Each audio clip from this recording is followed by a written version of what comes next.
तो मेरे प्यारे बच्चों, हम यहाँ पर एग्जाम्पल 56 देख रहे हैं। रोटेशनल मोशन के क्वेश्चंस हम देख रहे हैं जो हमारे रोटेशनल मोशन के कॉन्सेप्ट को और ज़्यादा स्ट्रॉन्ग कर देंगे। क्वेश्चन में गिवन है 2 men support a uniform rod of mass m and length l at its ends.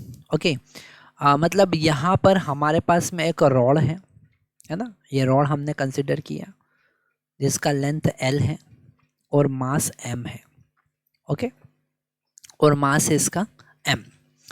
If one of them suddenly withdrawal, है ना, यहाँ पर एक पर्सन इधर है और दूसरा पर्सन इधर है जो यहाँ से हट जाता है, विड्रॉ कर लेता है। Find the force exerted by the rod on the other main.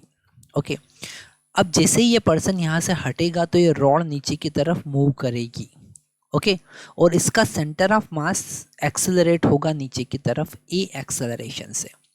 Okay, और अगर हमें ये ए पता चला, ठीक है, सेंटर ऑफ मास जो है नीचे ए एक्सेलरेशन से मूव करेगा, और अगर हम ए पता चला और हम इस पे नेट फोर्स की बात करें कि mg नीचे लग रहा है और ऊपर फोर्स लग रहा है n, ये जो रॉड है ये इस सेकंड पर्सन पर ऊपर की तरफ एक फोर्स लगा रही है जो कि नॉर्मल रिएक्शन होगा n, और वो n ही हमें कैलकुलेट करना है ना। उसने पकड़ के रखा है तो उसके ऊपर n वो फोर्स लगा रही है और वो n ही हमें कैलकुलेट करना है।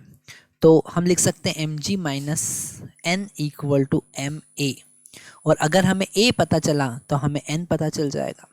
That is mg, capital M use करेंगे, कैपिटल M इंटू जी माइनस कैपिटल M इंटू ए। अब हमें a कैलकुलेट करना है और a के लिए हम यहाँ पर अल्फ़ा की बात करेंगे। ठीक है, अगर हम इस एंड a के अबाउट टॉर्क फाइंड आउट करते हैं, मान लेते हैं ये एंड a है, तो इसके अबाउट अगर टॉर्क फाइंड आउट करते हैं तो टॉर्क होगा इस a के अबाउट टॉर्क वो होगा mg और उससे परपेंडिकुलर डिस्टेंस l/2 है ना। यहाँ से परपेंडिकुलर डिस्टेंस कितना होगा l/2, a के अबाउट देख रहे हैं, is equal to i into alpha, और i कितना होगा ml²/3।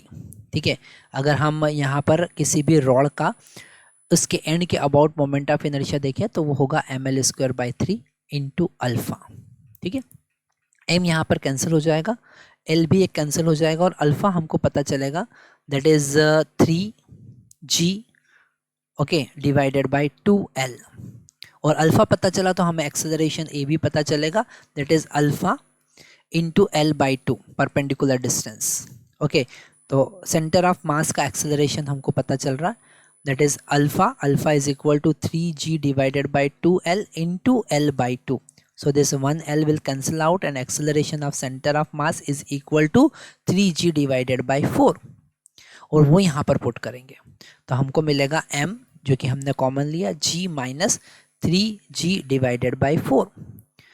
तो mg divided by 4 is the answer. Okay, इतना फोर्स उस पर्सन के ऊपर लगेगा। तो यहाँ पर हमने देखा कि टॉर्क के कॉन्सेप्ट थोड़े से अच्छे होते हैं, क्योंकि यहाँ पे जब बॉडी ट्रांसलेटरी मोशन परफॉर्म करती है तो वहाँ पर ट्रांसलेटरी मोशन के कॉन्सेप्ट भी यूज़ होते हैं।